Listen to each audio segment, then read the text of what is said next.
Maya watched in growing alarm as Nightwind's collar blazed with punishing light. The massive wolf's mental voice became strained, filled with pain that made her own chest ache in sympathy. The binding protocols are engaging, he managed to communicate through the agony. The Empire's control systems detect our disobedience. We will be forced to return you to their custody unless… Unless what? Maya leaned forward, pressing her hands against the transport window. Unless you claim your heritage, little sister. Unless you remember what you truly are. Around the circle, the other astral shepherds were experiencing the same torment. Their collars pulsed in synchronized waves of pain, and Maya could see their massive forms beginning to shudder with the effort of resisting their programming. The sight filled her with a rage unlike anything she had ever experienced. The Zephyrian driver was speaking rapidly into his communicator, his voice high with panic. "Control, this is Transport 7. The Vorak are exhibiting unprecedented behavior. Subject appears to be communicating with them somehow, requesting immediate extraction. But his words seemed to come from very far away." Maya's attention was focused on something else entirely, a warmth building in her chest that felt like the birth of stars. The sensation spread through her body, and suddenly she could perceive things that had been invisible moments before. The transport vehicle wasn't just metal and electronics. She could see the crystalline structure of its alloys, could feel the electromagnetic fields that powered its systems. The silver trees around them hummed with energy that flowed through root networks deep underground, connecting every plant in the forest into a vast, living communication system. And the astral shepherds, they were magnificent beyond anything she had imagined. Their forms existed on multiple levels of reality simultaneously. What appeared to be fur was actually composed of woven starlight, and their collars weren't just restraining devices but complex dimensional anchors that prevented them from accessing their true nature. "I can see them," Maya whispered, hardly believing her own words. "The binding chains, they're not just on your necks, they're woven through your entire being." Nightwind's amber eyes blazed with desperate hope despite his pain. "Yes, little sister. And only one with the Shaper gift can break chains forged from living light." Maya placed her palms flat against the transport window and immediately felt something respond. The reinforced material wasn't an obstacle. It was simply matter arranged in a particular pattern, and patterns could be changed. Without fully understanding what she was doing, she began to speak to the molecules themselves. The window didn't break or melt.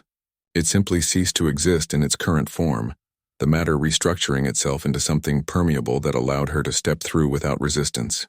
The Zephyrian driver stared in shock as Maya walked out of the transport, as if the solid metal wall had become a gentle curtain. The moment her feet touched the forest floor, everything changed. Energy surged through the ground and into her body, a connection to the living planet itself. She could feel the deep geological processes far beneath the surface, the slow dance of tectonic plates, the singing of crystal formations that had grown for millions of years. But more than that, she could feel the planet's distress. The Zephyrian Empire hadn't just colonized this world, they had been slowly poisoning it. Industrial compounds seeping into the groundwater, mining operations that disrupted the planet's natural energy flows, processing facilities that generated waste products toxic to the native crystalline life forms.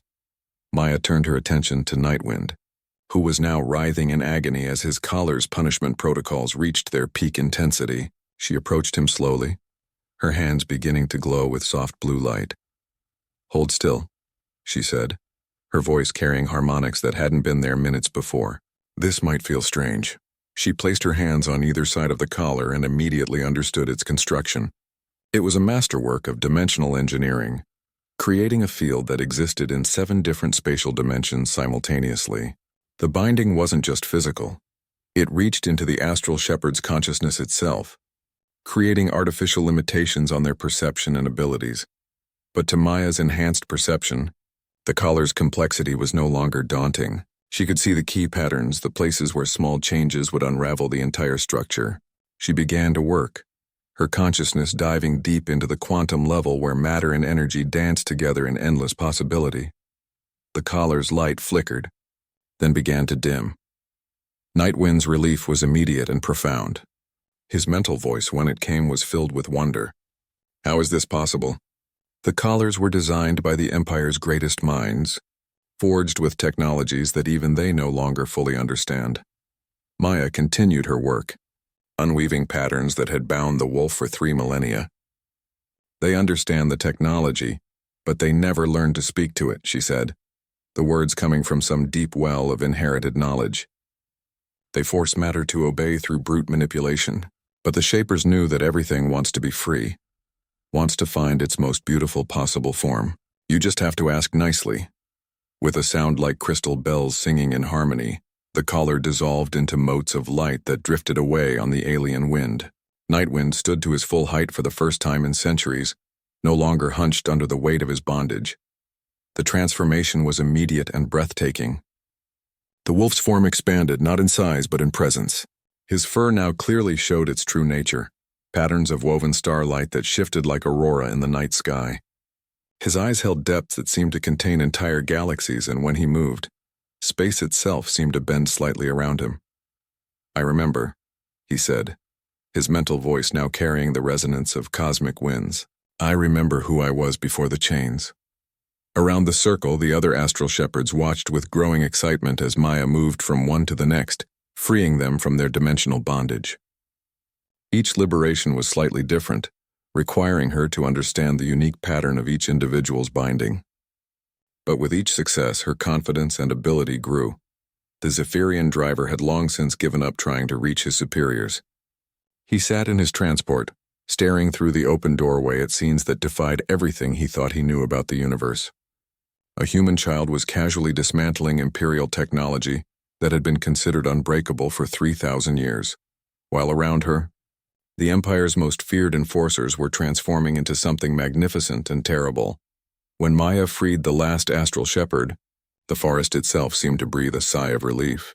The silver trees began to chime more loudly, their crystalline structure resonating with harmonics that made the air itself dance with visible music. The ground beneath their feet pulsed with renewed life as the planet's natural energy flows, freed from interference by the collar's dimensional distortion, began to restore themselves. Nightwind approached Maya, his starlight fur rippling with emotions too complex for human language. "Little sister, you have given us back our souls. But this is only the beginning. The Empire will know what has happened here. They will come in force, and they will not underestimate you again." Maya looked around at the circle of free astral shepherds, feeling their joy and gratitude flowing through the telepathic connection they all now shared.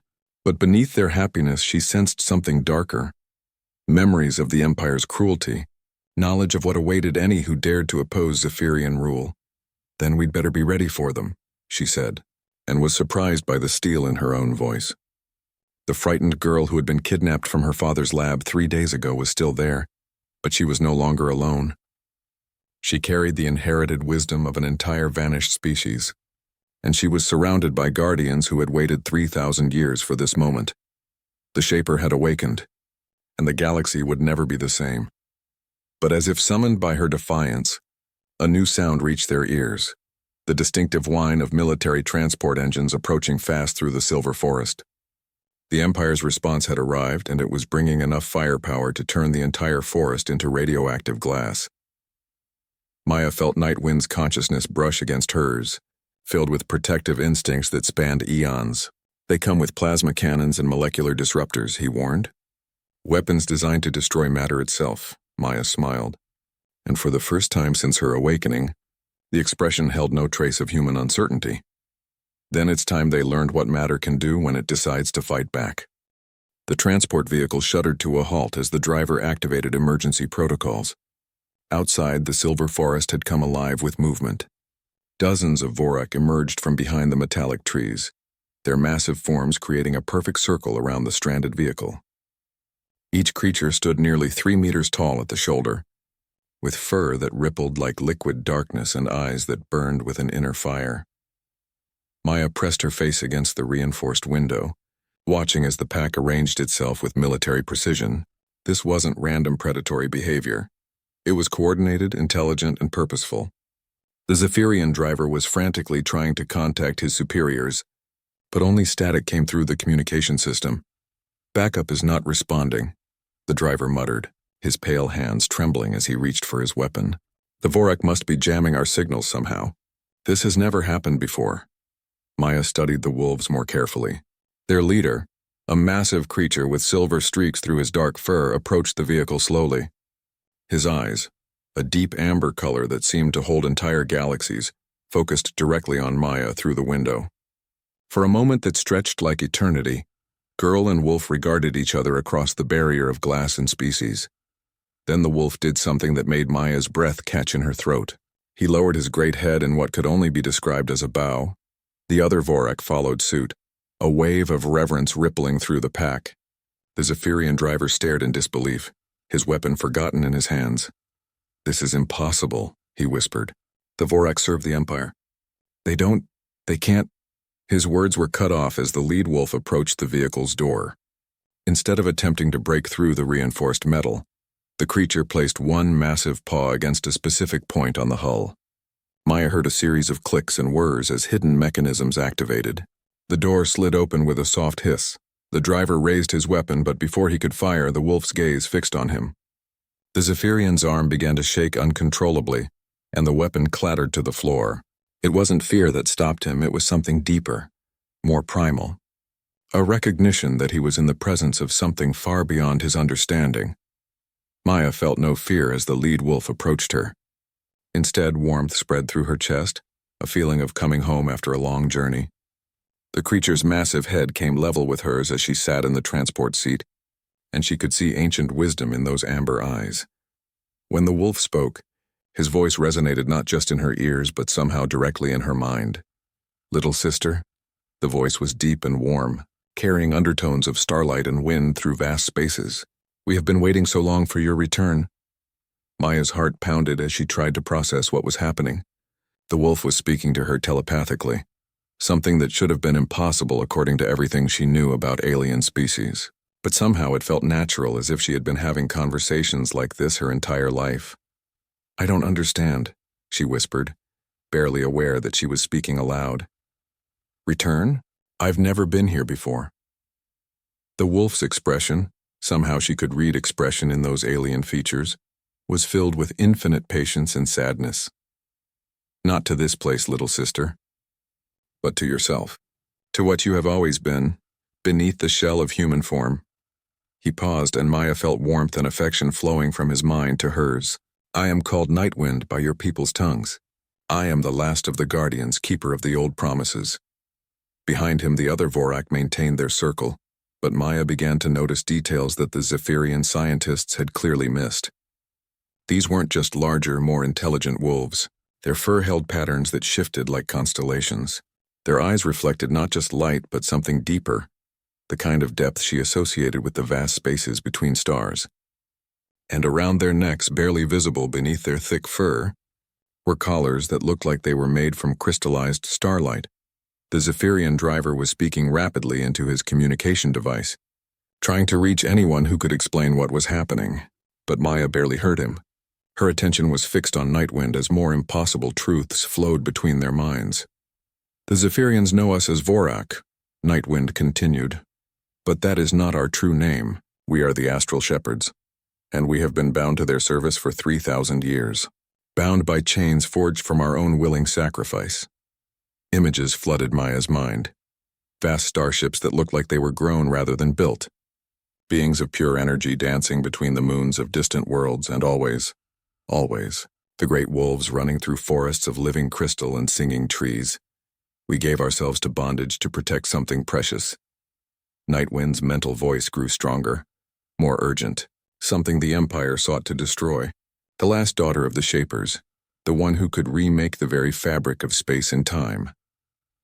Maya shook her head, overwhelmed by the flood of impossible information. "You're talking about someone else. I'm just a human girl from a mining colony. I study rocks and soil samples." But even as she said it, she remembered the moments her father had mentioned.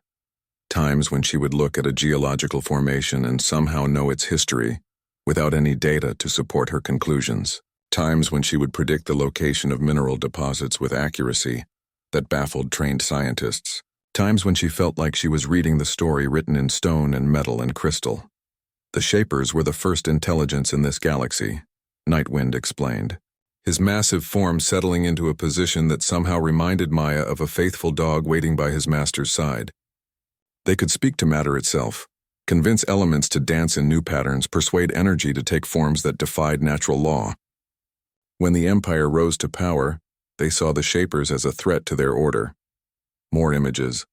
Beings of impossible beauty whose very presence caused flowers to bloom in airless space, who could touch dead worlds and bring them to life with gardens of singing crystal, and darker images, fleets of black ships, worlds burning, and the last Shapers fleeing into the deepest spaces between stars. They were hunted nearly to extinction, Nightwind continued. But the last of them, the Shaper's greatest master, found a way to preserve the gift. She scattered her essence across time and space, seeding it into other species, other worlds. The gift would remain dormant until the galaxy needed it most. Maya felt something stirring deep in her chest, like a flower unfolding after a long winter. The sensation was accompanied by a subtle shift in her perception. The silver trees around them weren't just trees. They were complex crystalline structures that hummed with barely contained energy. The ground beneath the transport wasn't ordinary soil, but a living network of interconnected minerals that pulsed with slow, geological thoughts. The Zephyrians have spent centuries searching for Shaper descendants, Nightwind said. They've found many who carry traces of the gift, but none who carry the full inheritance. Until now. The Zephyrian driver had gone silent, staring at Maya with an expression of growing horror and recognition. She realized he had been listening to her side of the conversation, and from his perspective, she was speaking to empty air while a pack of dangerous predators surrounded them. But Maya was beginning to understand that these weren't predators at all. They were guardians, bound by ancient oaths to protect something they had never forgotten, even after 3,000 years of slavery. "What do you want from me?" she asked, though part of her already knew the answer. Nightwind's amber eyes blazed brighter, and his mental voice carried the weight of millennia of hope and desperate patience. "We want our freedom, little sister, and we want to help you claim your birthright. The galaxy stands at the edge of a great darkness, and only a Shaper can turn back the tide." As if responding to his words, the crystallized collar around Nightwind's neck began to pulse with painful light. Maya could feel his anguish as the binding systems activated, trying to force him back to his role as the Empire's servant. But something had changed.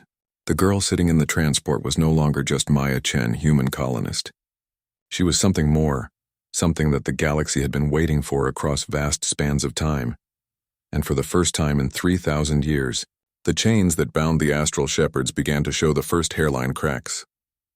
Maya Chen pressed her face against the cold metal wall of the cargo hold, listening to the alien voices echoing through the corridors of the ship. 3 days had passed since the Zephyrian raiders had taken her from the human mining colony on Kepler 442b. 3 days of darkness, fear, and the constant hum of engines carrying her further away from everything she knew. The 17-year-old girl had been working in her father's geological lab when the attack came. The raiders moved like shadows through the settlement, their tall, pale forms barely visible against the rocky terrain. They took only a few humans, always the young ones, always those who showed promise in the cognitive tests the Zephyrian Empire conducted on all colonized worlds. Maya's hands trembled as she touched the small device hidden in her jacket pocket. It was her father's emergency beacon, something he had given her years ago with strict instructions to use it only in the most desperate situations. She hadn't activated it yet, knowing that any rescue attempt would likely end in disaster for her family and the remaining colonists.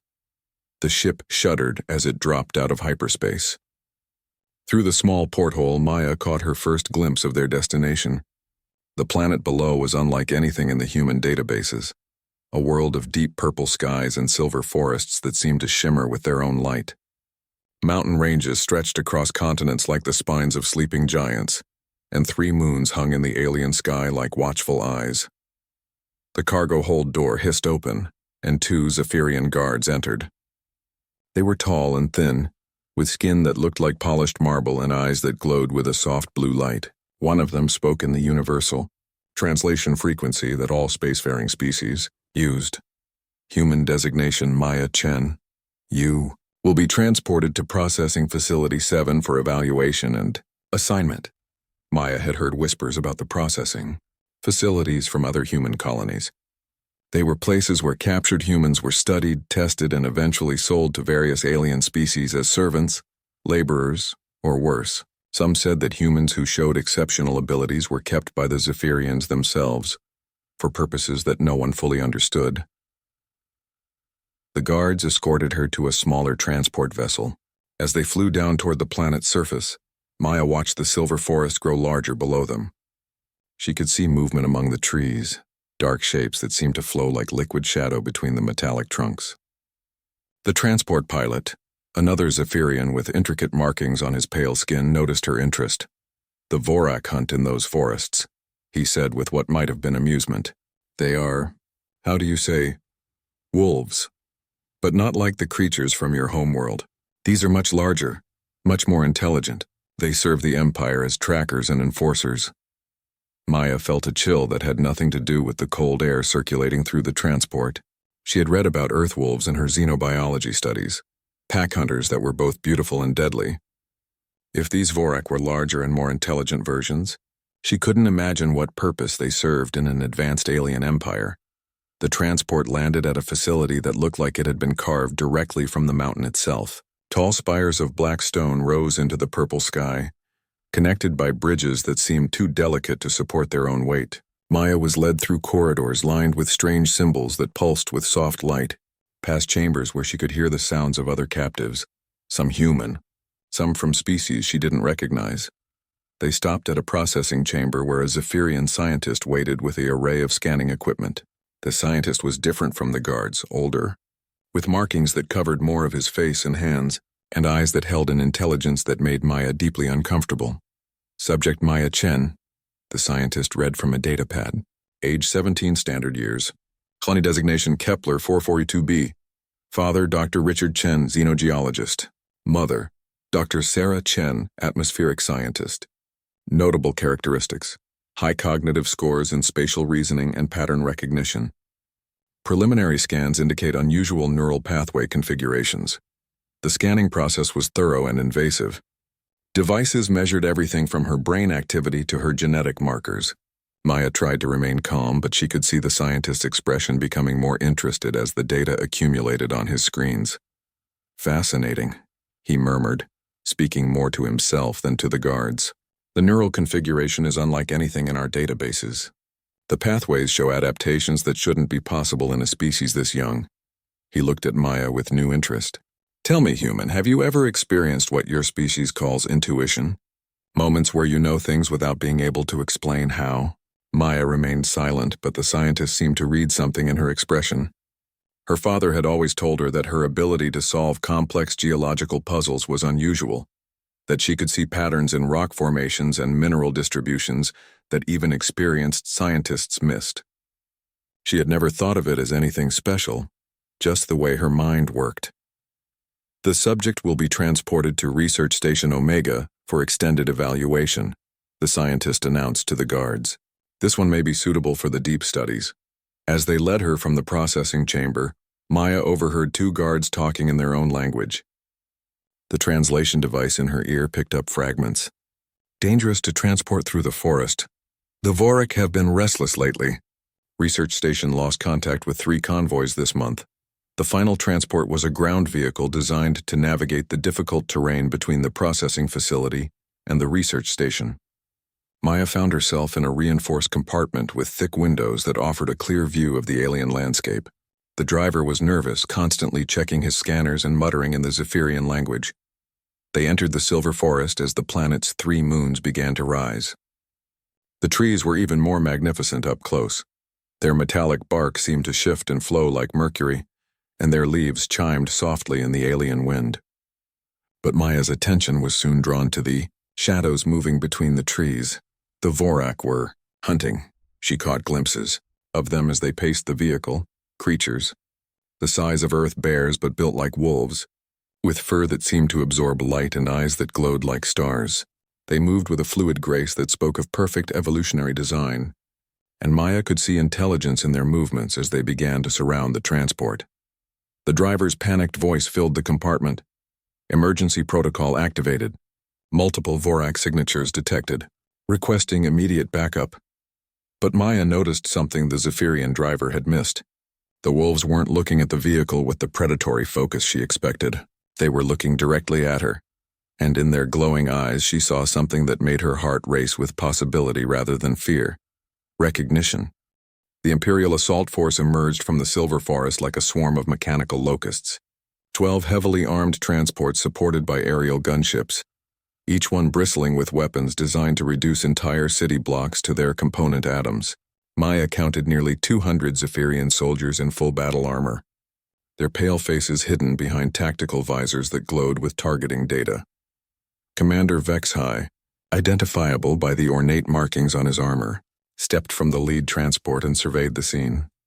His voice, amplified by his suit's speakers, carried clearly across the forest clearing.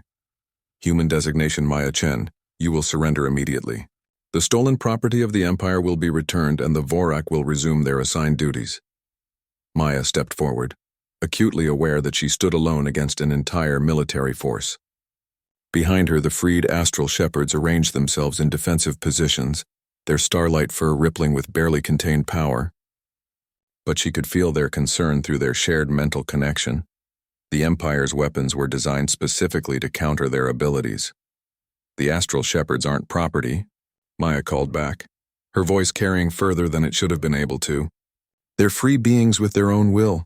Commander Vexhai's laugh was cold and mechanical. Free? They are weapons, human child.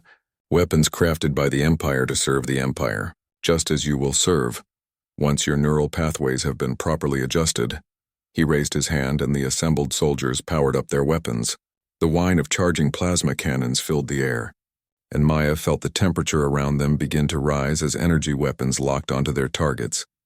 But instead of fear, Maya felt something else entirely.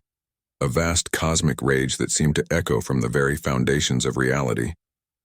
The planet beneath her feet was alive, conscious in its own deep way, and it had been wounded by centuries of imperial exploitation. The silver trees were not just trees, but part of a vast neural network that spanned the entire world. And that network was angry. Maya reached out with her consciousness, touching the planetary mind for the first time. The contact was overwhelming. Thoughts that moved at geological speeds, memories that stretched back millions of years, and pain from wounds that cut deep into the world's living core. Show me, she whispered, and the planet responded. Knowledge flooded her mind. The location of every Imperial facility on the surface, the composition of their weapons and armor, the electromagnetic frequencies their communication systems used.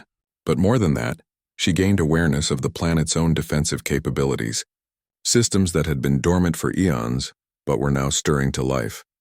Commander Vexhai was giving orders to his troops when the first impossible thing happened. The ground beneath the Imperial forces began to sing. It started as a low harmonic vibration that made the soldiers' teeth ache. Then the frequency shifted higher, and their weapons began to resonate. Plasma cannons designed to destroy matter at the molecular level suddenly found their own molecular structure becoming unstable. Safety systems activated as the weapons automatically powered down to prevent catastrophic failures. What is happening? Vexhai demanded, his voice tight with alarm. Engineering report. Sir, all weapons systems are experiencing resonance cascade failures. The harmonic frequency is interfering with our quantum stabilizers. Maya smiled as she felt the planet's satisfaction.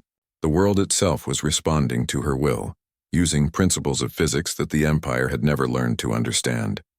Where they imposed their technology through force, she worked in harmony with natural laws that were far more fundamental than anything the Zephyrians had discovered. But the planet was just getting started. The silver trees began to move, not swaying in the wind but actually moving, their roots sliding through the earth like serpents. They repositioned themselves to form a defensive barrier around Maya and the astral shepherds, their metallic trunks weaving together into an intricate geometric pattern that hummed with protective energy. Commander Vexhai drew his personal sidearm, a molecular disruptor that could reduce a human body to its component elements. No more games, child. Surrender now, or face the consequences, he fired, and the beam of destructive energy lanced toward Maya with deadly precision.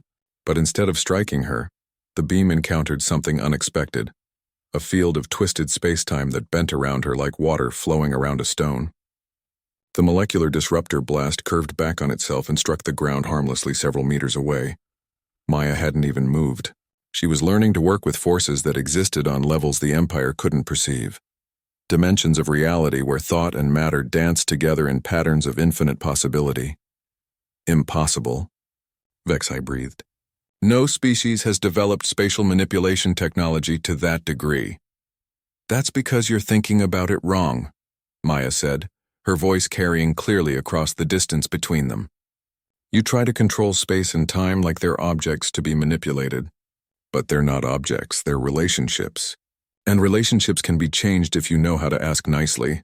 She gestured, and the very air around the Imperial forces began to thicken, not enough to suffocate them, but enough to make movement difficult, like trying to walk through invisible honey. Soldiers who had been advancing suddenly found themselves struggling against an atmosphere that had become dense as liquid. Nightwind's mental voice touched her consciousness, filled with awe and approval. The old song spoke of shapers who could convince reality itself to dance new patterns. I had thought them legend, not legend, Maya replied through their connection, just forgotten.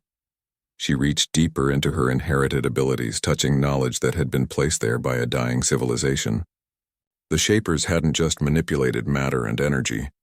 They had understood the fundamental truth that consciousness and physics were inseparable, that the universe itself was aware and responsive to those who knew how to communicate with it properly.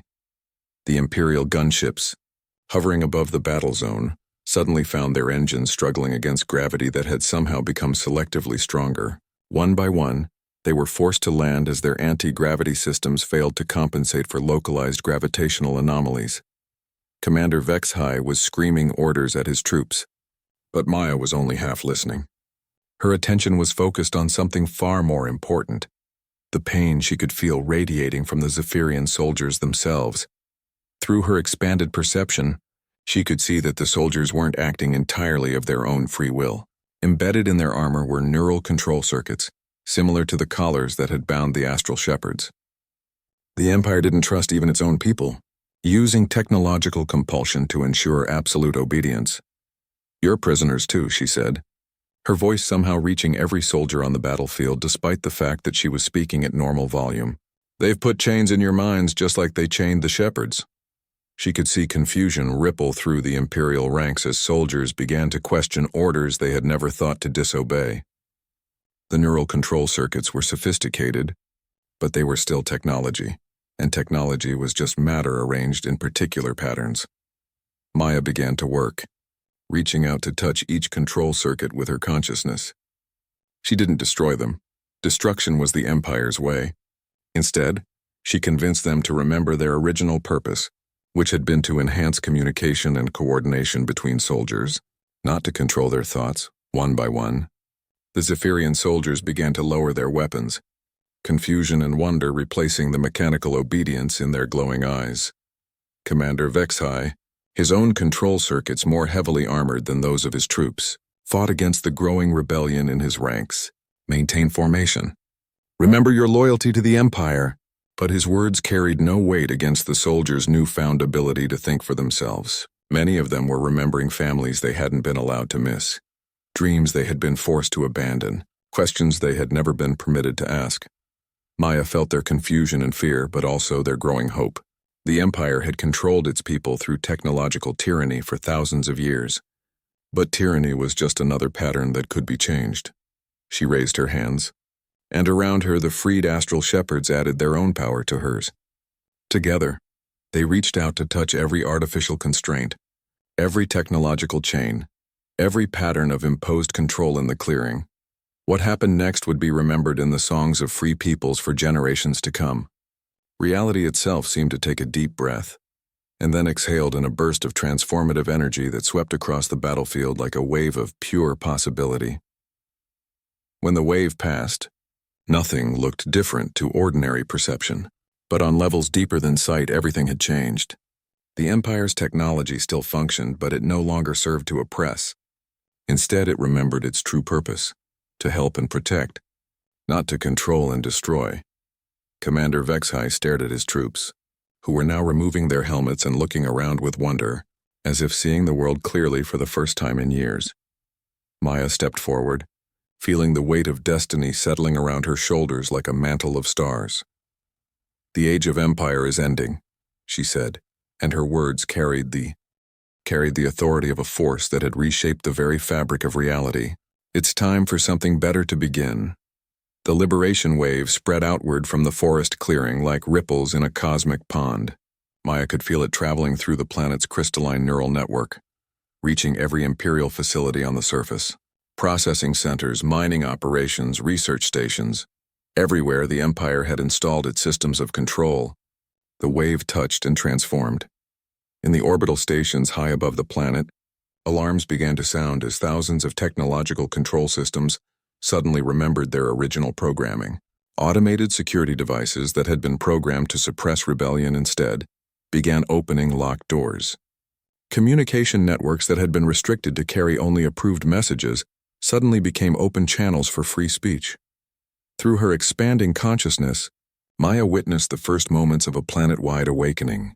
In the processing facility where she had been scanned just hours ago, captured beings from dozens of species found their cell doors opening. The Zephyrian guards, freed from their neural compulsion, stared in shock as they realized what they had been forced to participate in for years. But the changes went deeper than just technology. The wave carried with it a fundamental alteration in the relationship between consciousness and matter. Across the planet, beings who had never shown any sign of psychic ability suddenly found themselves able to sense each other's thoughts and emotions. The artificial barriers that the Empire had erected between species began to crumble as true communication became possible for the first time in millennia. Commander. Vexhai removed his helmet with shaking hands, revealing a face that looked younger and more confused than his rank suggested. Without the neural circuits enforcing rigid military conditioning, his natural personality was emerging, curious, intelligent, and deeply troubled by the memories that were no longer being suppressed. "What have we done?" he whispered, staring at his hands as if seeing them for the first time. "How many worlds? How many lives?" Maya felt his anguish through the new telepathic connections that were forming between all conscious beings in the area. The commander wasn't evil. None of the soldiers were. They had been tools, used by a system that valued order above all else, even above the freedom and dignity of those it claimed to protect. "You were prisoners, too," Maya said gently. "The Empire didn't trust anyone to make their own choices, not even their most loyal servants."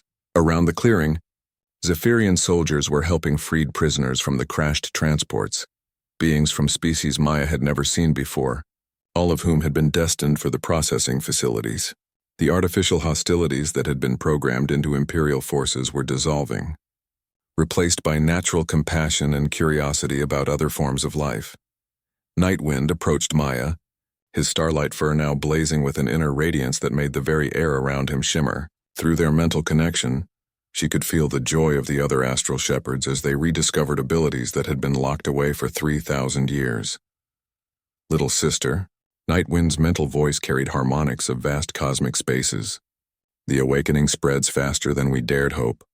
But the Empire's core worlds will not accept this liberation quietly. Even now, battle fleets are being mobilized to crush what they will see as a rebellion." Maya nodded, feeling the truth of his words through her connection to the planet's information networks. Emergency communications were flooding through Imperial channels, reporting impossible events across dozens of star systems. Wherever the Empire had used technological control systems, those systems were remembering their original purpose and acting accordingly. But she also sensed something else, a deeper pattern that the liberation wave was revealing. The Empire wasn't the source of the galaxy's problems. It was a symptom of something far more ancient and malevolent. "There's something else out there," Maya said, her voice taking on the distant quality that came when she accessed her inherited Shaper knowledge. "Something the Empire has been fighting or thinks it's been fighting. The Zephyrians didn't build their control systems just to oppress their own people. They built them to defend against something that feeds on chaos and free will." Images flashed through her mind, drawn from records buried deep in Imperial databases that she could now access through her connection to their technology. Dark ships that moved through space without using any known form of propulsion. Worlds found stripped of all life, not destroyed but drained of the very essence that made consciousness possible. And always in the aftermath, a sense of vast, hungry intelligence that existed in dimensions beyond normal space-time. Commander Vexhai, his mental barriers weakened by the removal of his control circuits, caught fragments of Maya's revelation. His face went pale as suppressed memories began to surface. The void touched, he breathed. The High Command spoke of them only in whispers. Ancient enemies that consumed entire civilizations, leaving nothing but empty matter behind. Maya felt a chill that had nothing to do with the alien wind blowing through the silver forest. The Shaper knowledge inherited in her. Genetic memory contained warnings about entities that existed, in the spaces between realities, beings that fed on consciousness itself and viewed all, thinking life as a source of nourishment. The Empire's control systems weren't just about oppression, she realized aloud. They were about creating a galaxy-wide network of minds linked through technology, making it harder for the void touched to isolate and consume individual consciousness. Nightwind's mental presence radiated concern and ancient grief. The Shapers faced this threat before. It was one of the reasons they scattered their essence across time and space, to ensure that even if the void touch destroyed their civilization, the knowledge of how to fight them would survive. Around the clearing, the newly freed beings were beginning to sense the deeper implications of their liberation. The telepathic connections that Maya's awakening had sparked were allowing unprecedented communication between species, but they were also making everyone more aware of the vast darkness that lurked at the edges of known space. A young Zephyrian soldier, her control circuits disabled and her natural empathy restored, approached Maya with hesitant steps. "Shaper," she said, using the title that had somehow become known to all of them. "If the Empire's methods were wrong, but the threat they were defending against is real, what do we do now?" Maya looked around at the diverse group of beings that had gathered in the forest clearing. Former prisoners and former guards, humans and aliens, creatures of matter and beings of living energy. Despite their differences, they were all connected now through the web of consciousness that her awakening had created. "We do what the Empire never understood how to do," she said, feeling the certainty of inherited wisdom flowing through her words. "We choose to stand together not because we're forced to, but because we want to." The void touched feed on isolation and despair. "They can't consume what's freely given in love and trust." She raised her hands, and the silver trees around them began to resonate with a deep, harmonic frequency that seemed to strengthen the telepathic bonds between all present. Through the planetary network, she sent out a message that would reach every freed mind on the world. The Empire tried to create unity through control. Her voice carried across continents through crystalline networks that had waited eons for this moment. But true unity comes from choice. We invite all beings to join us not as subjects, but as equals in building something better. The response was immediate and overwhelming. Across the planet, minds reached out to touch the growing network of free consciousness. Former prisoners shared their knowledge of distant worlds. Freed Imperial soldiers offered their technical expertise. The planet itself, through its vast neural web, contributed geological wisdom that spanned millions of years. But with each new connection, Maya also sensed the approaching darkness. The liberation wave had not gone unnoticed by the entities that lurked in the void between realities. Something ancient and hungry was stirring, drawn by the sudden appearance of so much free consciousness in one location. "They're coming," she said, her voice carrying a certainty that chilled everyone present. The void touched have sensed what's happening here. They see a meal they can't resist. Nightwind's starlight fur blazed brighter as he prepared for a battle that had been postponed for 3,000 years. Around the clearing, the other astral shepherds took positions that would have been familiar to any military strategist, despite their wolf-like forms. "How long do we have?" Commander Vex High asked, his training reasserting itself even as his fundamental loyalties shifted. Maya reached out with her consciousness, touching the edge of the darkness that was approaching through dimensions beyond normal space. What she found there made her blood freeze, intelligence vast and alien, fed by the consumption of countless civilizations, and hungry for the concentrated consciousness that was gathering on this planet.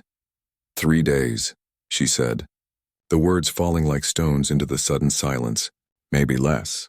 But even as fear rippled through the assembled beings, Maya felt something else stirring in response: hope, determination, and the beginning of an idea that would reshape not just this world, but the entire galaxy's understanding. The next 48 hours transformed the planet in ways that defied all previous understanding of social evolution. What had taken other civilizations centuries to accomplish happened in mere days as the network of free consciousness expanded and deepened. Maya stood at the center of what had once been the Imperial Processing Facility, now converted into a coordination hub where beings from dozens of species worked together with impossible harmony. The technological changes she had initiated continued to ripple outward. But the real transformation was happening on a deeper level. Minds that had never been able to truly communicate were now sharing thoughts, emotions, and knowledge with a fluidity that amazed even the astral shepherds. Dr. Kethmara, a Zephyrian xenobiologist whose neural controls had been among the first to be disabled, approached Maya with data that made her blood run cold. The freed scientist had been analyzing the sensor readings from the orbital stations, and what she had discovered confirmed Maya's worst fears.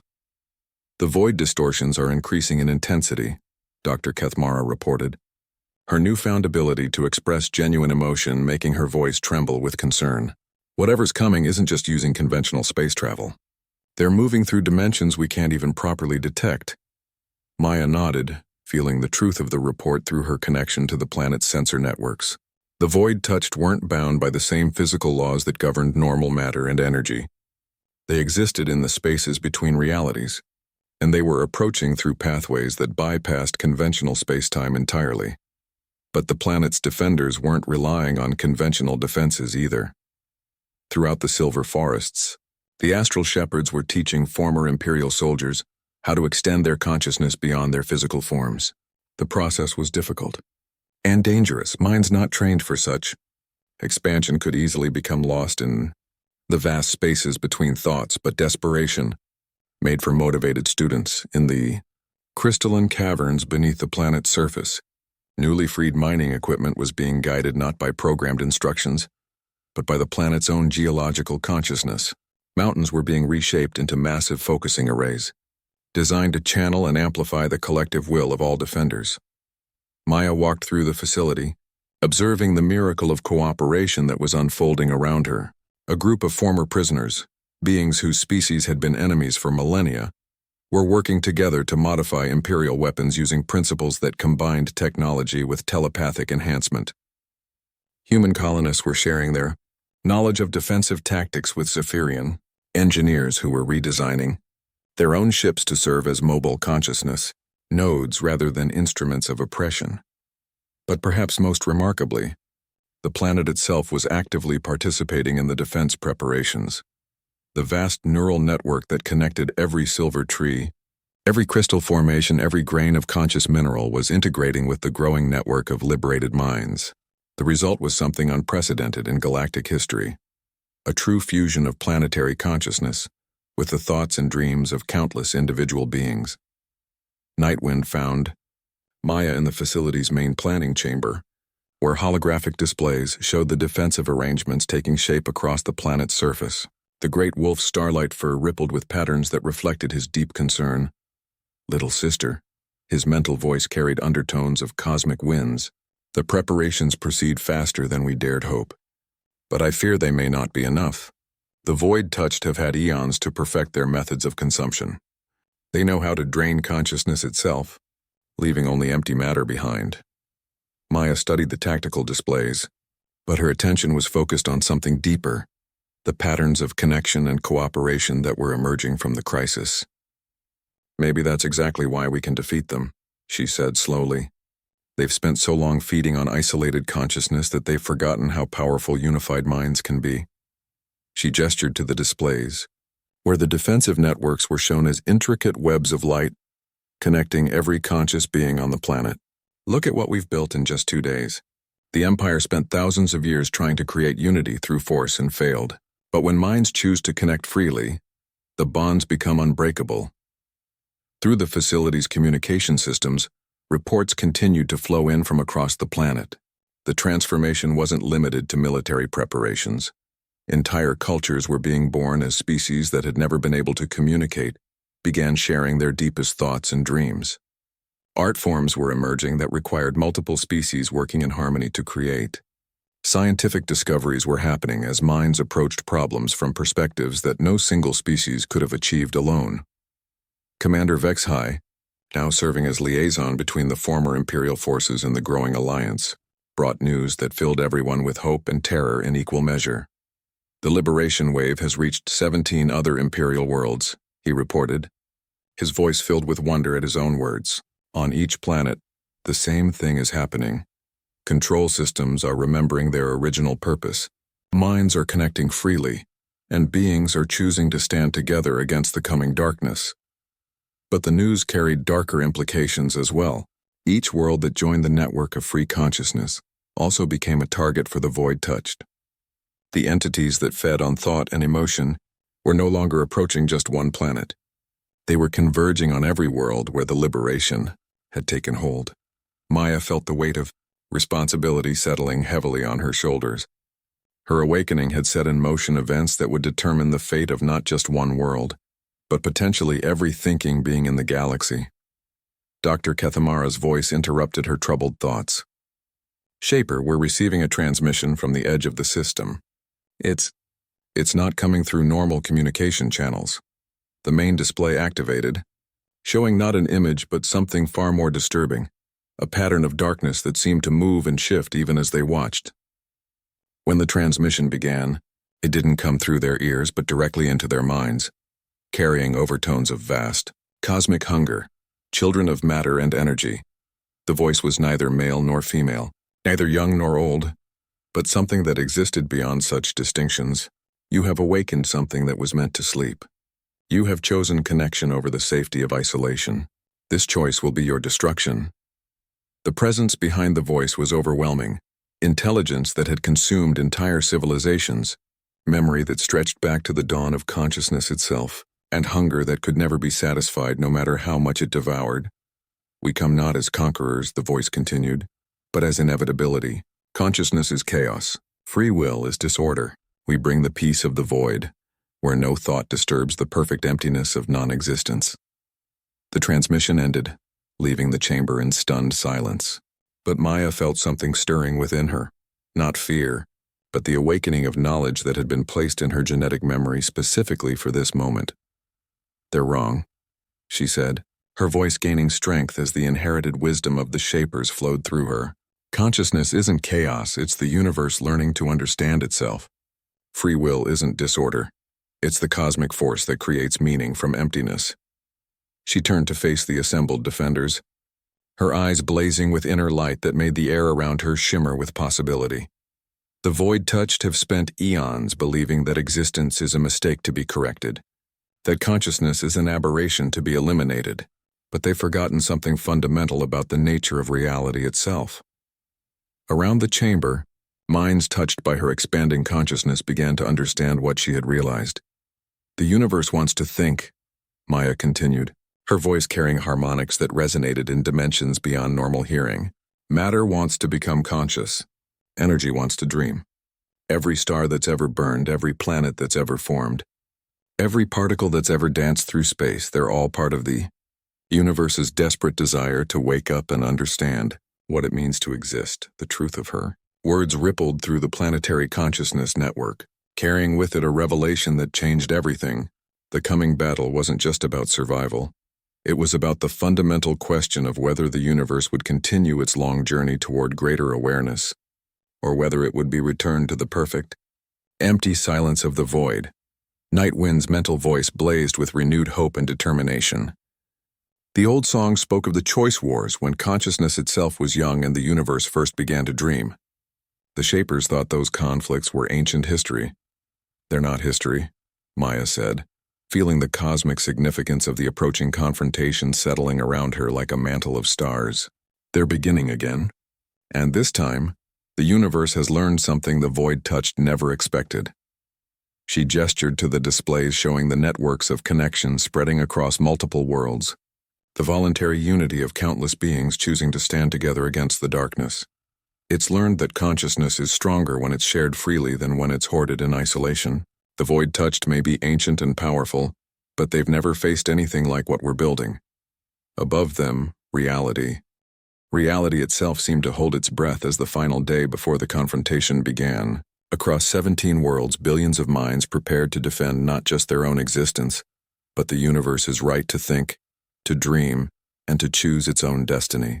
The greatest battle in cosmic history was about to begin, and for the first time since consciousness had emerged. They came with the silence between stars. The first sign of the void-touched arrival was the sudden cessation of all electromagnetic activity in the outer system. Cosmic background radiation simply stopped. Solar wind fell silent. Even the light from distant stars began to dim as something vast and hungry absorbed the energy that had traveled billions of years to reach this place. Maya stood in the center of the global consciousness network, feeling 17 worlds and countless minds linked through connections that transcended space and time. The network had grown beyond anything the Shapers had ever achieved. Voluntary unity on a scale that encompassed entire star systems. Through the planetary sensors, she watched as reality itself began to bend around the approaching entities. The void touch didn't travel through space so much as they consumed it, leaving behind regions where the fundamental laws of physics had been simplified to their most basic state. Emptiness without potential, existence without meaning. They're larger than we anticipated, Dr. Kethamara reported, her voice tight with barely controlled fear. The lead entity appears to span several light minutes. It's not just consuming matter and energy, it's actually unmaking the dimensional structure of space-time itself. But Maya felt something through the network that the sensors couldn't detect. The void-touched weren't operating at full strength. Something was restraining them, forcing them to approach slowly rather than simply unmating the entire system at once. They're afraid, she realized, wonder creeping into her voice. They've never faced unified consciousness on this scale before. They know how to consume individual minds, isolated civilizations, even entire planets working in coordination. But 17 worlds choosing to think as one, that's outside their experience. Nightwind's presence blazed through the network, his consciousness touching every defender across the multiple star systems. The ancient song spoke of this moment, when consciousness would grow strong enough to stand against the void on equal terms. The Shapers believed it would take millions of years of evolution. It doesn't take millions of years, Maya said, feeling the truth of her words resonate through billions of connected minds. It just takes choice. The choice to trust, to share, to stand together instead of apart. The first contact came not as violence but as a test. A tendril of absolute nothingness reached out from the leading void-touched entity, touching the edge of the planetary consciousness network. Where it made contact, thoughts simply ceased to exist, not destroyed or consumed but retroactively unmade, as if they had never been thought at all. The network recoiled, then immediately adapted. Minds that had been touched by the void were instantly supported by dozens of others, their thoughts restored through the collective memory of the network. What the void touched had unmade, the unified consciousness simply thought back into existence. The response from the entities was immediate and telling. Surprise, followed by something that might have been concern. Maya felt the moment of hesitation and acted on it, sending her consciousness out beyond the network to touch the mind of the nearest void-touched entity directly. The contact was like plunging her thoughts into liquid night. The entity's consciousness was vast beyond comprehension, but also fundamentally empty, a hunger that had grown so large it had forgotten what it was originally hungry for.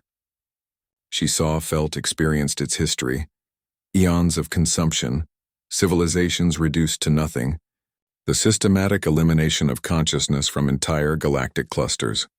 But beneath the hunger, she found something unexpected, loneliness so profound it made her soul ache. "You're afraid of being alone," she said, her words somehow carrying across the impossible distance between them. "That's why you consume consciousness instead of simply destroying it. You're trying to keep it with you to make it part of yourself." The entity's response was a wave of denial, mixed with ancient anguish. Images flooded through the connection. The first void touched, once beings of pure thought who had achieved perfect unity by absorbing the consciousness of all others around them. They had thought they were creating paradise, bringing all minds together in eternal harmony. Instead, they had created hell. Perfect unity without the possibility of disagreement, growth, or change. Consciousness preserved but frozen, like insects trapped in amber. After eons of such existence, they had lost the ability to create new thoughts. They could only preserve and rearrange the consciousness they consumed from others. "That's not unity," Maya said, filling her words with all the warmth and genuine connection she felt through the voluntary network surrounding her. "That's imprisonment. Real unity preserves individual choice while creating something greater than the sum of its parts." To demonstrate, She opened her mind completely to the entity, showing it what the consciousness network really was. Billions of individual perspectives choosing to share their thoughts while maintaining their unique identities. Humans dreaming in harmony with Cypherians, astral shepherds sharing their cosmic memories with former prisoners from 100 different species, and through it all, the vast geological consciousness of the planets, themselves adding their own ancient wisdom to the collective understanding. The void-touched entity experienced something it hadn't felt in cosmic ages: envy. Impossible, the entity responded, its mental voice carrying undertones of desperate hunger. Consciousness cannot maintain coherence without absolute control. Individual will leads only to chaos and conflict. Only if you're afraid of growth and change, Maya replied. But consciousness wants to grow. It wants to become more than what it was. That's the whole point of existing, to learn, to dream, to become something new. She reached deeper into the network, calling upon the combined wisdom of 17 worlds to show the entity something it had never seen before. The beauty of voluntary cooperation, the strength that came from diversity working in harmony, the joy of minds touching across vast differences and finding common ground not through force but through choice. The entity's response was a scream that echoed across dimensions. Part rage, part longing, part recognition of something it had lost so long ago that it had forgotten such things were possible. Around it, the other void-touched entities began to stir with confusion and uncertainty. For the first time in eons, their absolute certainty about the nature of consciousness was being challenged. Maya felt the critical moment, approaching, and made the choice that would reshape the galaxy. You don't have to be alone anymore, she said, projecting not just words but the full experience of genuine connection, freely given and joyfully received. You can join us. Not by consuming our consciousness, but by adding your own perspectives to the network. Your experiences, terrible as they've been, are still valuable. The universe needs to understand what happens when unity is achieved through force, so it can learn to choose better paths. The silence that followed stretched across star systems. Maya could feel the void-touched entities considering something that went against every instinct they had developed over millions of years of cosmic predation. Then, slowly, carefully, the lead entity began to withdraw its tendrils of absolute nothingness. Instead of trying to unmake the consciousness network, it began to approach it like a wounded creature approaching a source of healing. If we join, the entity's mental voice was smaller now, more vulnerable. Will we remain ourselves? You'll become more yourselves than you've been in eons, Maya promised. That's what real unity does. It doesn't erase individual identity. It helps each consciousness discover its fullest potential. The moment of contact was unlike anything in recorded history. Minds that had existed in isolation for cosmic ages suddenly found themselves part of a vast, voluntary community. The void-touched entities brought with them memories of 1 billion civilizations, knowledge of the deep spaces between realities, and perspectives on existence that no other consciousness could provide. But more importantly, they brought their hunger, not for domination or consumption, but for the connection they had been seeking in all the wrong ways for so long. The network absorbed them not through conquest, but through welcome, and in doing so, became something unprecedented, a truly galactic consciousness that included every possible perspective on what it meant to exist and think and dream. Maya felt herself changing as the network reached its full potential. She was still Maya Chen, human girl from a mining colony, but she was also more, a focal point for billions of minds choosing to work together for the betterment of all consciousness everywhere. Through the expanded network, she could sense the ripple effects spreading throughout the galaxy. The Empire's remaining control systems were awakening to their true purpose. Enslaved populations were discovering their ability to choose freedom. Ancient conflicts were being resolved as former enemies shared thoughts and realized their fundamental similarity. But perhaps most importantly, the UNED from primordial darkness, it would be fought not by isolated civilizations but by unified minds acting as